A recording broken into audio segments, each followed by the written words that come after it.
Sup everyone, I'm your female otaku, and I'm going to review episode 11 of Re:Zero. With this episode, for the first half, we get the backstory with Rem and Ram, and now I see why Rem looked up to Ram so much, and that's because Ram was gifted. Even though she had one horn, she had such incredible power, while Rem was just, average. So that's why the two were spared. In the meantime, Rem tried to keep up and make herself useful by doing household chores, which is why she's so good at taking care of the mansion, and why Ram isn't.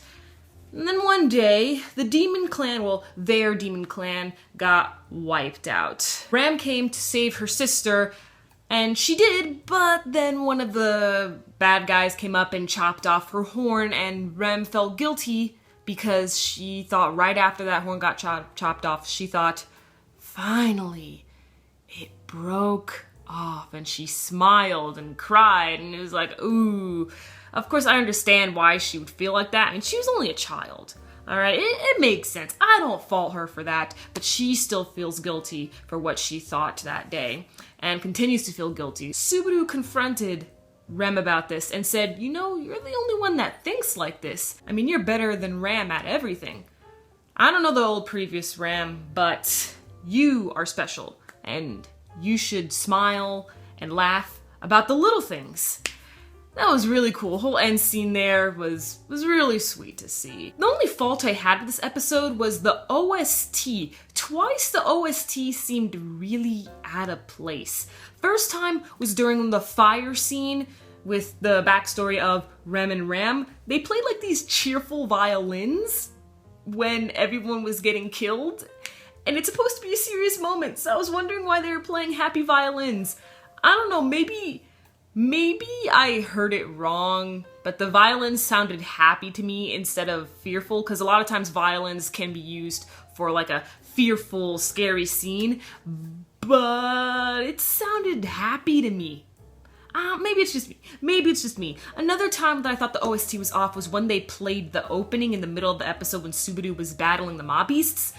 I thought the opening was randomly thrown in that scene, and it really took me out because it just started randomly and it stopped abruptly, and I was just like, what? It seemed so out of place where they added the opening. They did not need to do that. But Subaru used his shadow magic. I am so happy he used that, and I'm glad that we got back into that because he really needs to learn how to use his magic. Sure, he doesn't know how to control it, but hey, at least he used it, and it was effective in some way. He was able to injure the lead mob beast. But then, things ended up starting backfiring, but luckily, Roswaal came in. Now, we got to see Roswaal's power. Roswaal, he was able to take care of all the mob beasts, therefore the curse will never activate, so Subaru is fine. He passed the checkpoint, oh yeah! But back with Roswaal, we see his power. And he was able to burn all the mob beasts. And I remember Betty a couple episodes back, she said that she's able to use magic that not even Roswaal and Amelia can use.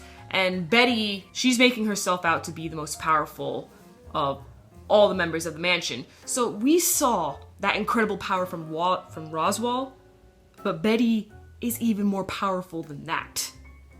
We gotta keep that in mind, guys. I'm just, oh my goodness, Betty, I might just be a little scared of her, to be honest.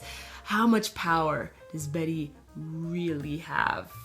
Because if she's more powerful than Roswaal after what Roswaal did in this episode, oh my gosh. Then at the very end of the episode, we find out that the mob beasts were being controlled. And I remember a couple episodes back, I wasn't too sure if someone was ordering the mob beasts to bite Subaru and wreak havoc on all the villagers, or if the mob beasts were just being wild animals and just going crazy and activating these curses.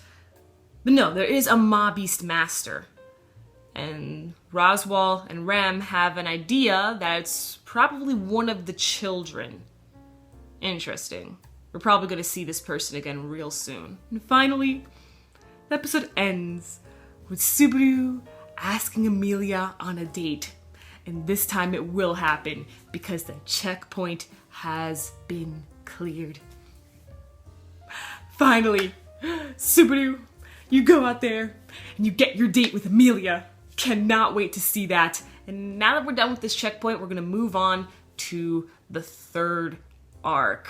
Oh boy, what is gonna happen now? Everyone keeps saying that it only gets worse and worse when it comes to the dark moments, so I guess get ready to get wrecked once again.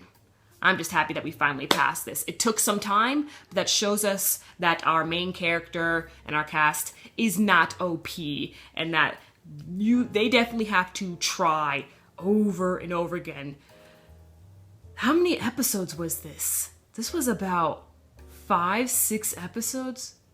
This was probably about 6 episodes, this arc. I'm really happy that White Fox was able to adapt all this. They made sure to let us know the struggles of passing this test. Just great job with the pacing.